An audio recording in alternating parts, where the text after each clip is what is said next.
उदयपूरमधील एका नामांकित आयटी कंपनीच्या सीईओचा वाढदिवस आणि नवीन वर्षाच्या पार्टीचं एका हॉटेलमध्ये आयोजन करण्यात आलं होतं। पण या पार्टीमुळे याच कंपनीच्या महिला मॅनेजरचं आयुष्य पूर्णपणे उद्ध्वस्त झालंय। या पार्टीत जेव्हा पीडिता रात्री 9 वाजेच्या सुमारास पोहोचली तेव्हा वातावरण अगदी उत्साही होतं। पण रात्र जशी जशी पुढे सरकत गेली तसतसं अनेक घटना घडत गेल्या। असा आरोप आहे की सीईओ आणि त्यांच्या सहकाऱ्यांनी पार्टीनंतर एक प्लॅन केला आणि मोठा कट रचला। या प्लॅननुसार पीडितेवर चालू कारमध्ये 2 व्यक्तींनी सामूहिक अत्याचार केला, ज्यामध्ये एका महिलेचाही समावेश आहे। या घटनेनं संपूर्ण शहरात खळबळ उडाली आणि महिलांच्या सुरक्षिततेवर परत एकदा गंभीर प्रश्नचिन्ह निर्माण झाले। म्हणूनच ही घटना नेमकी कशी घडली, महिला मॅनेजरवर अत्याचार करणारे ते नराधम नेमके कोण आहेत आणि संपूर्ण घटनेचा खुलासा कसा झाला, हेच जाणून घेणार आहोत या व्हिडिओच्या माध्यमातून। नमस्कार, मी अर्शुदा आणि तुम्ही पाहताय विषयच भारी। मंडळी, 21 डिसेंबरची रात्र होती। उदयपूरमधील शोभकपुरा इथे एका हॉटेलमध्ये आयटी कंपनीच्या सीईओचा वाढदिवस आणि नवीन वर्षाची पार्टी याचं आयोजन करण्यात आलं होतं। या पार्टीला पीडित महिला मॅनेजर रात्री 9 वाजता पोहोचली। पहाटे 1:30 वाजेपर्यंत चाललेल्या या पार्टीत सर्वांनी दारू प्यायली होती। पार्टी संपल्यानंतर पीडितेला घरी सोडण्याचं आमिष दाखवून आरोपींनी तिला कारमध्ये बसवलं। मात्र पीडिता कारमधून जाण्यासाठी संकोच करत होती, पण कंपनीच्या कर्मचाऱ्यांवर विश्वास ठेवून ती कारमध्ये बसली। ती ज्या कारमध्ये बसली होती त्या कारमध्ये आयटी कंपनीची एक्झिक्युटिव्ह हेड शिल्पा, तिचा नवरा गौरव सिरोही आणि कंपनीचा सीईओ जितेश सिसोदिया आधीच उपस्थित होते। या तिघांनी पीडितेला सांगितलं की तिला घरी सुरक्षितपणे सोडलं जाईल।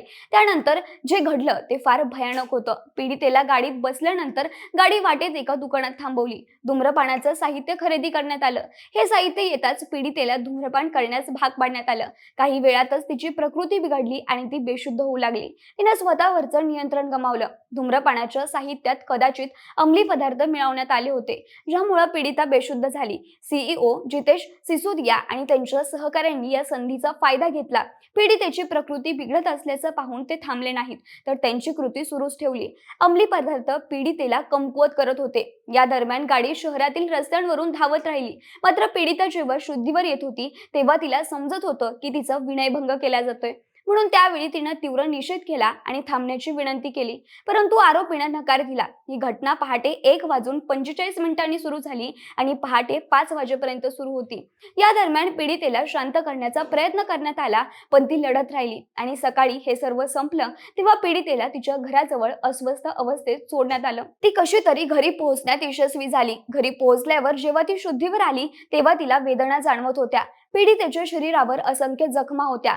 त्या क्षणी तिला जाणवलं की तिचं कानातलं, मोजे आणि काही गोष्टी गायब आहेत। हे पाहून तिला धक्का बसला आणि ती अस्वस्थ झाली। पीडिता ही घटना समजून घेण्याचा प्रयत्न करत होती तेव्हा तिला आठवलं की गाडीत डॅश कॅमेरा आहेत, जो पुरावा म्हणून काम करू शकतात। तिने तिच्या शरीराची स्थिती पाहिली आणि तिला गुन्ह्याची व्याप्ती लक्षात आली। त्यानंतर ती पोलिसांकडे गेली। तिला कसं तरी गाडीतून ऑडिओ आणि व्हिडिओ रेकॉर्डिंग मिळालं। रेकॉर्डिंगमध्ये स्पष्टपणे सगळा आवाज रेकॉर्ड झाला होता, ज्यामुळे अत्याचाराची घटना समोर आली। सीईओ जितेश सिसोदिया यांचा आवाज विशेषतः ऐकू येत होता। हे रेकॉर्डिंग पोलीस तपासाचा महत्त्वाचा आधार बनलं। पीडितेनं ते रेकॉर्डिंग स्वतःकडे घेतलं आणि तिच्या तक्रारीसह पोलिसांसमोर सादर केलं। पोलीस आता फॉरेन्सिक तपासणी करत आहेत। या तांत्रिक पुराव्यांमुळे प्रकरण बळकट झालं आणि आरोपींच्या कृती उघड झाल्या। मंडळी, 23 डिसेंबर रोजी म्हणजेच घटनेच्या 3 दिवसांनी पीडितेनं उदयपूर पोलिसांकडे तक्रार दाखल केली होती। जिल्हा पोलीस अधीक्षक योगेश गोयल यांनी प्रकरण गांभीर्याने घेतलं आणि एसएसपी माधुरी वर्मा यांना तपासाची जबाबदारी सोपवली। पीडितेचा जबाब, वैद्यकीय अहवाल आणि तांत्रिक पुराव्यांच्या आधारे तपास सुरू झाला। वैद्यकीय तपासणी, शरीरावर जखमा आणि गुप्तांगावर खुणा आढळून आल्या, ज्यामुळे सामूहिक अत्याचाराचा संशय निर्माण झाला।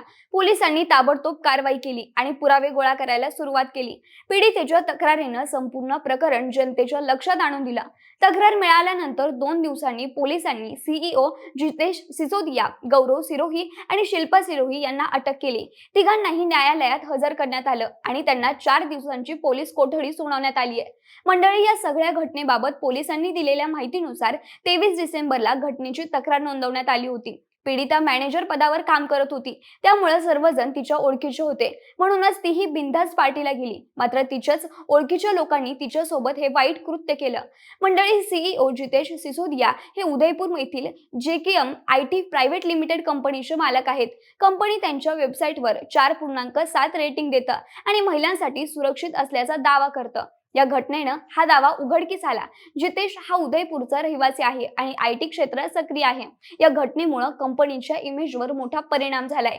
JKM IT private limited company स्वतःला महिला अनुकूल म्हणून घोषित करते, पण सीईओच्या कृतीमुळे त्याची प्रतिमा ढासळली आहे.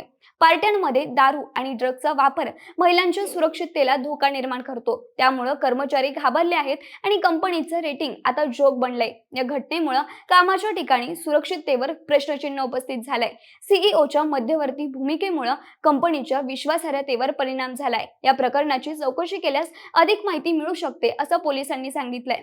मंडळी, स्त्रियांवर अत्याचार होण्यासाठी स्त्रियाच कारणीभूत ठरत असतील तर कोणत्याच मुली किंवा महिलेसाठी आजचं जग सुरक्षित नाहीये.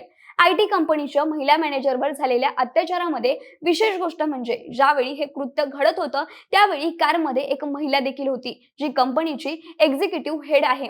पण तरीही त्या महिलेनं हा सगळा प्रकार थांबवण्याचा प्रयत्न केला नाही. महत्त्वाचं म्हणजे ती महिला स्वतः या प्लॅनमध्ये सामील होती.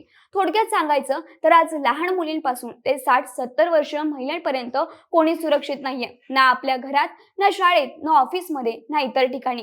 त्यामुळेच महिलांच्या सुरक्षिततेवर गंभीर प्रश्नचिन्ह निर्माण होतंय. यावर उपाय म्हणून महिलांच्या सुरक्षिततेसाठी कायदे बनवायला हवेत. अत्याचार करणाऱ्या नराधमांना कठोरात कठोर शिक्षा द्यायला हवी. बाकी या संपूर्ण घटनेबद्दल तुम्हाला काय वाटतं? आयटी कंपनीच्या महिला मॅनेजरवर अत्याचार करणाऱ्या नराधमांना केवळ 4 दिवसांची पोलीस कोठडी सुनावणं योग्य आहे का? हे कमेंटमध्ये नक्की सांगा आणि सोबतच आपल्या विशेष भारीच्या YouTube चॅनलला सबस्क्राईब करायला विसरू नका. धन्यवाद.